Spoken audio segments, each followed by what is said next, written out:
Bakit ka nangangato? Bakit? Lalaban ka sa akin? Itsotsobong kita sa daddy ko.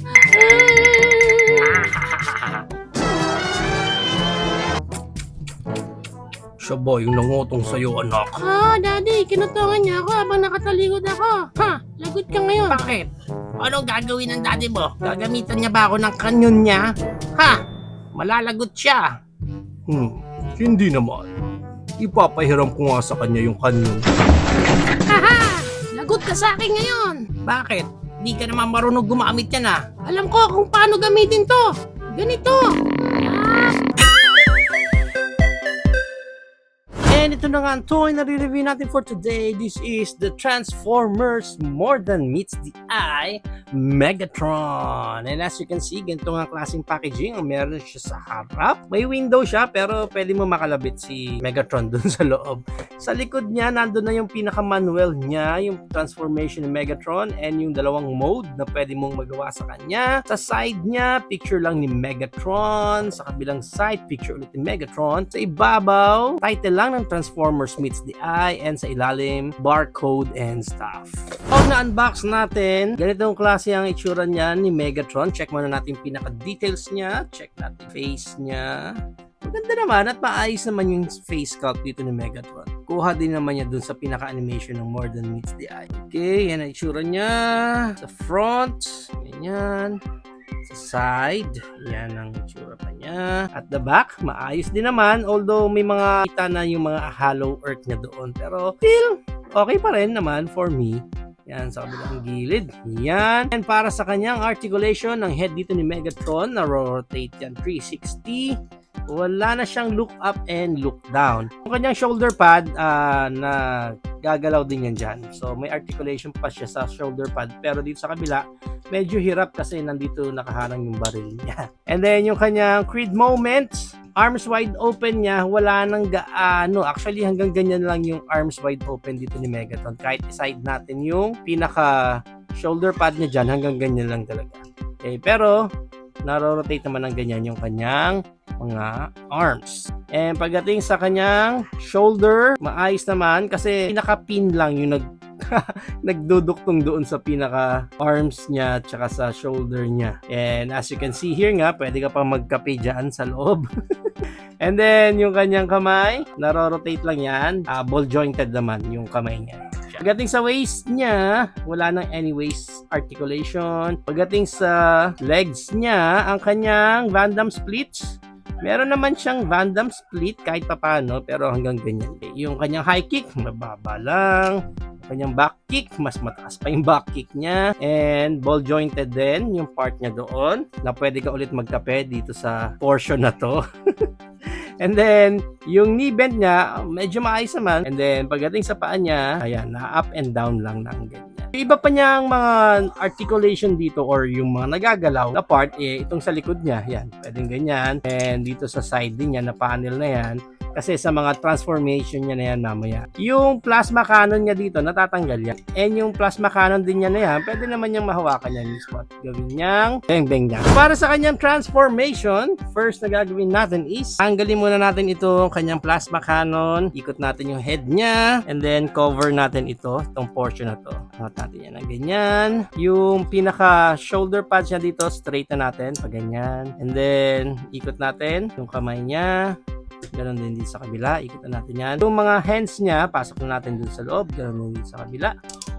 Press natin siya ng pagganyan, ganon din dito. So ganyan dapat ang itsura niyan sa ilalim, okay? Then after that, dito sa paa niya, close na natin yung mga paa niyang ganyan, and dyan. And then open natin itong panel na to, i-open din natin itong panel na to, and then ikot natin itong panel naman na to, yan, pag ganyan. Ganon din dito sa kabila, ikot na rin natin yan. Ganyan siya. Then, ang gagawin natin is, ikot natin ng ganyan, fold natin pataas, pag ganyan. Okay? And then, pag na-fold mo ng ganyan, isa-side mo na ng pag ganyan naman yan. Okay? So, ganon din dito sa kabila, fold natin pataas.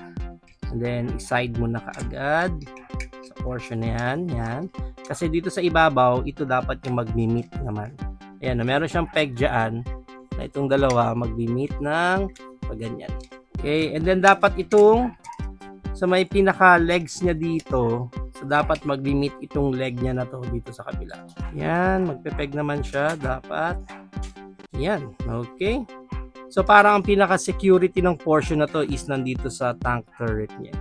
Itong top upper portion na to. Once na secured mo na yung portion na yun, okay? Pero parang dito sa pinaka-legs niya, wala siya mga pegs para mag-secure doon. Nandito lang talaga sa area na yan. And then of course, lastly, itong pinaka-plasma cannon natin siya ilalagay. Yan. Yan ang itsura ng tank ni Megatron. Oh, also ito palang mga side niya dito. Yan, may mga missiles din siya dyan. Angat nyo na lang yan para lumabas. Yan. So, i-check natin ang look dito ng tank ni Megatron. Okay. Actually, maganda. Ayan yung itsura sa side eh. Ayan no. Actually, maganda yung tank dito ni Megatron. Di ba? Looks neat naman eh. Kahit na, again, kita mo ulit yung mga portion na yun, mga hollow earth. Pero sa ilalim mo, okay oh, astig din naman. Maayos yung itsura niya. Wag lang dito sa likod kasi dito talagang empty, hollow space na talaga dito. Hanggang doon sa pinakaloob na. Pero if you will look on this angle, maayos yun. Maayos naman yung pinaka-tank niya eh. Okay? Wala siyang tank wheels or any wheels na para makapag-rolling siya. And even itong kanyang tank turret na to, hindi na to articulate. Walang movement na left or right or up or down. But again, yung itsura niya maayos. Maayos naman yung pinaka-tank niya. Especially pag tinignan mo siya dito sa view na.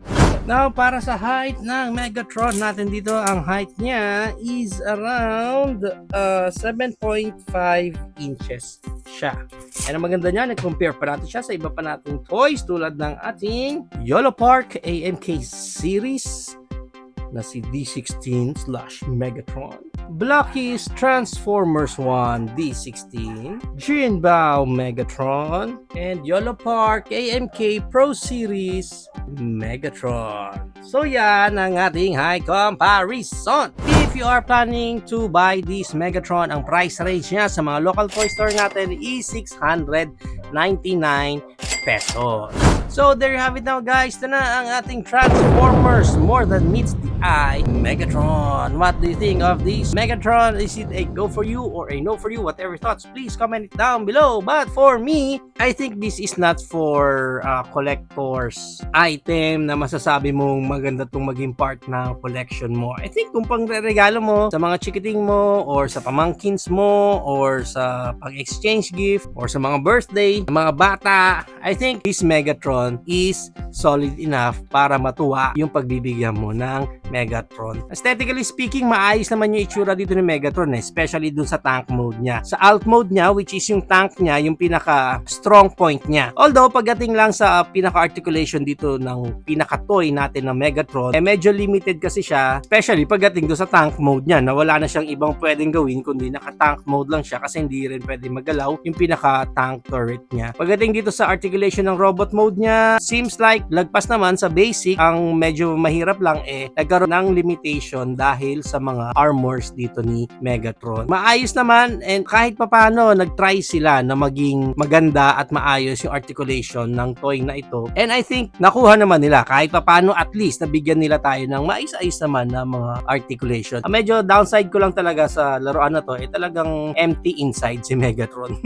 Feeling ko malungkot si Megatron kasi makikita mo all over his body yung mga hollow earth natin dyan. Talagang wala nang laman sa loob yung mga parts niya na yun. Talagang hollow lang. Kaya nga I think this one is best talaga kung gagamitin mo siya pang regalo para sa mga chikiting na kakilala mo.